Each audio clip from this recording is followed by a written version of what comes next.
गाड़ी का ये पावर विंडो यहाँ से ऑपरेट नहीं हो रहा है, ये आप देख सकते हैं, लेकिन यहाँ से परफेक्ट ऑपरेट हो रहा है। तो ये बटन में प्रॉब्लम है, लेकिन फ़िलहाल इस बटन को चेंज नहीं करना है, इसको रिपेयर करेंगे।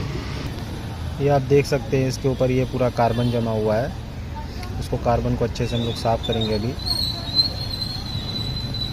अभी हमने इसका कार्बन वार्बन अच्छे से साफ़ कर दिया है।